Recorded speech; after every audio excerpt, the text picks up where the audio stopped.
Hello, my dear, near and sweet students. अस्सलामु अलैकुम। कैसे हैं? खैरियत? ठीक ठाक? You are in the best position of your health. It's okay. Students, आज हमारा टॉपिक है another one, इंतहाई इंपॉर्टेंट, स्टाइकोमेट्री से रिलेटेड टॉपिक भी आपको समझाएंगे और पेपर का पैटर्न भी इसके साथ साथ मैं डिस्कस करता चलूंगा। ठीक है स्टूडेंट्स, हमारा टॉपिक है मोल्स पार्टिकल्स कैलकुलेशंस। दो मानी है इस टॉपिक के। मोल, गिवन मोल्स की मदद से जर्रात को कैलकुलेट करना। जर्रात का मतलब है एटम्स, आयंस, मॉलिक्यूल्स और फार्मूला यूनिट्स। एटम्स इसका मतलब आयंस भी हो सकता है, मॉलिक्यूल्स भी है, जो भी क्वेश्चन में पूछा गया है, और इसका मतलब फार्मूला यूनिट्स भी है। या अगर हमें पार्टिकल्स दिए गए हैं तो उसकी मदद से हम नंबर ऑफ मोल्स को भी आसानी के साथ कैलकुलेट कर सकते हैं। दोनों पे मैं एक एक एग्जांपल कर लूंगा और आपका कंसेप्ट इंशाल्लाह क्लियर हो जाएगा। ठीक है, तो इस टॉपिक का मतलब है कि गिवन डेटा होगा मोल्स, ये मोल्स है, और टू बी कैलकुलेटेड हमने क्या कैलकुलेट करना होगा? पार्टिकल्स। या तो इस किस्म का क्वेश्चन पूछा जाता है, या क्वेश्चन पूछा जाता है कि गिवन हमारे पास होंगी पार्टिकल्स, एटम्स दिए, एटम्स हमारे पास मौजूद होंगे क्वेश्चन में, मॉलिक्यूल्स, आयंस या फार्मूला यूनिट्स, और हमने कैलकुलेट करना होगा टू बी कैलकुलेटेड मोल्स। तो या तो मोल्स की मदद से पार्टिकल कैलकुलेट करना है या पार्टिकल्स की मदद से मोल्स को। Simply with the help of known moles we can calculate the unknown particles, or with the help of given particles, known particle, we can calculate the number of moles. ठीक है students, अब आती है example की तरफ। Example हमारे पास है that how many atoms, कितनी एटम्स मौजूद होंगे, how many atoms। इसका मतलब है कि हमने एटम्स कैलकुलेट करना है, ऑफ जिंक एटम्स को कैलकुलेट करना है, और there in 1.25 moles of zinc. अगर जिंक के 1.25 मोल्स है तो इसमें कितने जिंक एटम्स होंगे? Moles are given and atoms are wanted. Atoms should be calculated. तो मोल्स दिए गए हैं, पार्टिकल्स को, एटम्स को कैलकुलेट करना है। तो जब मोल्स पार्टिकल्स की बात हो रही है तो आपने इनमें से एक फार्मूले को चूज करना है। तो ये वाला फार्मूला क्या कैलकुलेट करना है? मोल्स दी गई है, पार्टिकल्स, तो ये 4 नंबर वाला फार्मूला आपने यूज करना है। ये 4 फार्मूले हमेशा याद रखना। ठीक है, ये वाला हमारे काम का है। अब आपने इस क्वेश्चन को 4 हिस्सों में हल करना है। हर एक पार्ट का एक एक मार्क्स आपको मिलेगा। जो भी पार्ट रह गया वहां पर एक मार्क्स कट जाएगा। सबसे पहले सॉल्यूशन में आते हैं स्टेप 1 की तरफ। स्टेप 1 में आपने क्या लिखना है? इसमें आपने लिखना है गिवन डेटा जो आपको दिया गया है क्वेश्चन में, वो है मोल्स ऑफ जिंक 1.25 मोल्स, यहां पर ये दिए गए हैं। अब आपने वांटेड डेटा लिखना है कि क्या आपसे पूछा गया है। तो एटम्स ऑफ जिंक ये कैलकुलेट करने हैं। इसका एक नंबर है इस पार्ट का। आपने कर लिया तो मार्क्स मिल गया, आपने नहीं किया तो एक नंबर कट गया। अब एवोगैड्रो नंबर यहां पर इसका जिक्र है फार्मूला में, तो आपको तो पता है। Avogadro number contain 6.023 into 10 power 23 atoms per mole. एक मोल में इतने एटम्स होते हैं और इसको एवोगैड्रो नंबर बोलते हैं। इसकी फिक्स वैल्यू है, ये एक नंबर है। अब आते हैं स्टेप 2 की तरफ। आपने फार्मूला लिखना है कि कौन सा फार्मूला इस्तेमाल करना है। सो फार्मूला यूज्ड एटम्स, क्योंकि यहां पर एटम का जिक्र है तो मैं एटम लिखता हूं, वरना जनरली आप पार्टिकल भी लिख सकते हैं। एटम्स ऑफ जिंक, यहां पर है पार्टिकल, मैंने लिखा एटम्स, एटम्स ऑफ जिंक, यही ठीक है, एटम्स ऑफ जिंक। यहां पर है मोल्स, मैंने लिखा मोल्स ऑफ जिंक, क्योंकि जिंक के मोल्स दिए गए हैं, multiplied by N A Avogadro number लिखा। अब आपने फार्मूला लिखा है तो 1 नंबर इसका है, ये भी मिल गया। तीसरी स्टेप की तरफ आते हैं, put values, putting the values. आपने इस फार्मूला में अब वैल्यूज को पुट करना है। तो एटम्स ऑफ जिंक, ये अपनी जगह पे एटम्स ऑफ जिंक, ये है atoms of zinc. Moles of zinc आपको दी गई है 1.25 moles multiplied by Avogadro number 6.023 into 10 power 23 atoms per mole, ये भी मौजूद है। ये स्टेप भी हो गया, एक इसका 1 नंबर है आपको मिल गया। अब फाइनल स्टेप की तरफ आते हैं, चौथी की तरफ, उसका भी 1 नंबर है। एटम्स अगेन यहां पर आपने लिख लिए, 1.25 को 6.023 से मल्टीप्लाई करें, बेस को बेस से मल्टीप्लाई करें, आंसर ये आएगा 10 पावर 23 अपनी जगह पर।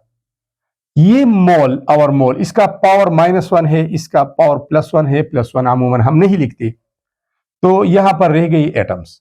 तो आपका आंसर भी आ गया विथ प्रॉपर यूनिट, एटम्स है ये। अगर आप सिर्फ इसको लिख के, तो इसका क्या मतलब है कि ये मॉलिक्यूल से, फार्मूला यूनिट से, तो इसकी भी 1 नंबर है, इसका भी 1 नंबर है। अगर आपने यूनिट नहीं लिखा 0.5 मिलेंगे, आपने आंसर गलत कैलकुलेट किया फिर भी 0.5 मिलेंगे। तो इन 4 स्टेप्स में आपने इस क्वेश्चन को हल करना है, और हमने गिवन मोल्स की मदद से बाकायदा पार्टिकल या एटम्स को कैलकुलेट किए। अब फाइनल कंक्लूजन ये है कि there will be 7.53 into 10 power 23 zinc atoms in 1.25 moles of zinc. ठीक है स्टूडेंट, ये तो हो गया। अब ऐसा है, अगर मोल्स की जगह हमें पार्टिकल्स दिए गए हैं और क्वेश्चन पूछा गया है कि आपने मोल्स कैलकुलेट करने हैं, मोल्स कैलकुलेट करने हैं। फॉर एग्जांपल, यहां पर एग्जांपल मैंने लिखा है, एग्जांपल ये है, calculate the number of moles of formaldehyde, ये कंपाउंड है, that would contain 3.011 into 10 power 22 molecules of this compound. Formaldehyde एक ऑर्गेनिक कंपाउंड है, प्रिजर्वेटिव है, डेड बॉडीज को खराब होने से बचाने के लिए इस्तेमाल होता है, अशिया को महफूज करते हैं, और उसका फार्मूला भी दिया गया है, क्योंकि कंपाउंड आपकी रेंज से बाहर है, ऑर्गेनिक कंपाउंड है, तो फार्मूला आपको दिया गया है। मतलब ये है कि फॉर्मल्डिहाइड एक कंपाउंड है, उसका फार्मूला ये है, इसके मॉलिक्यूल्स इतने हैं, तो इसमें कितने मोल्स होंगे, पार्टिकल्स दिए गए हैं, मॉलिक्यूल दिए गए हैं, और हमने कैलकुलेट करना है मोल्स को। पहले में मोल्स थे, पार्टिकल कैलकुलेट करनी थी, अब पार्टिकल दिए गए हैं, मोल्स कैलकुलेट करने हैं।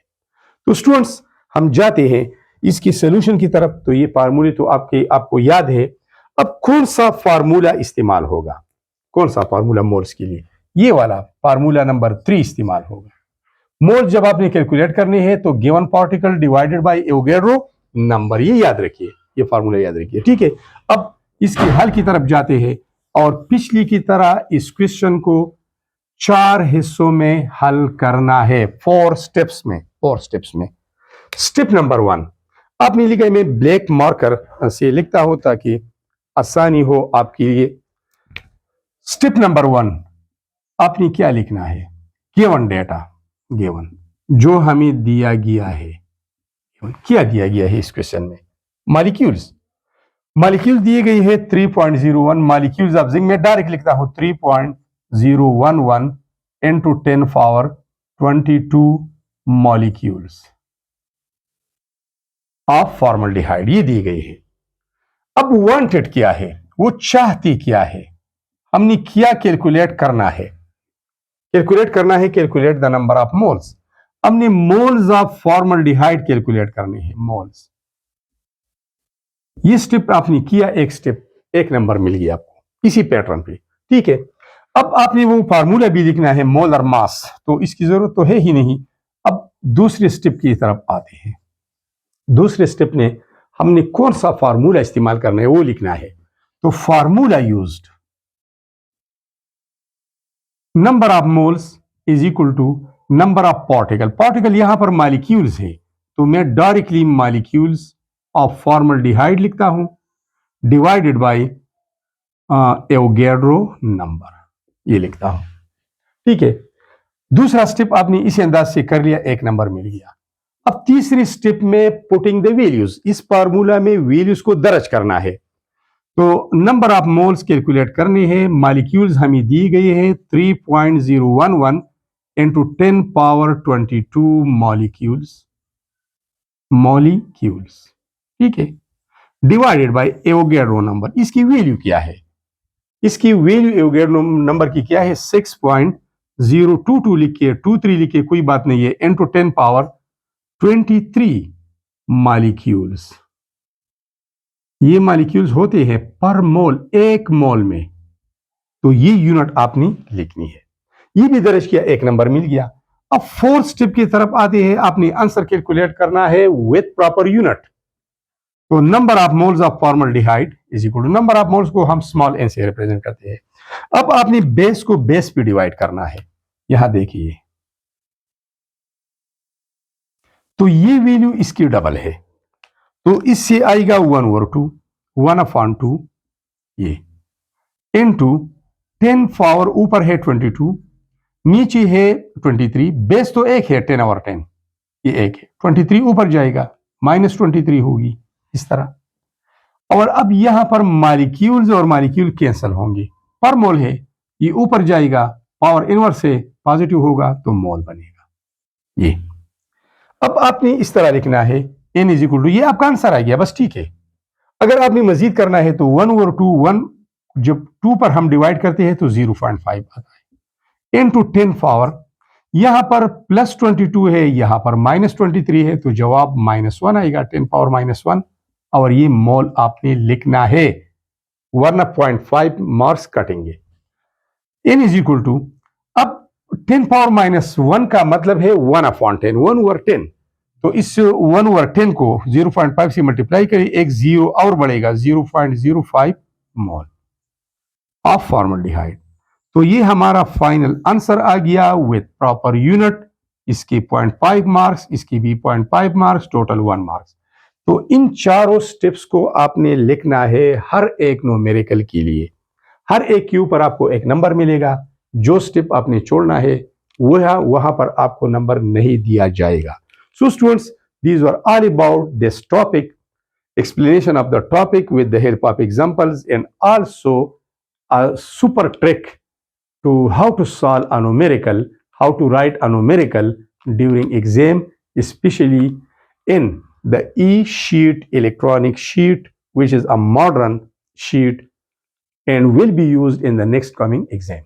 Thanks a lot for watching the video.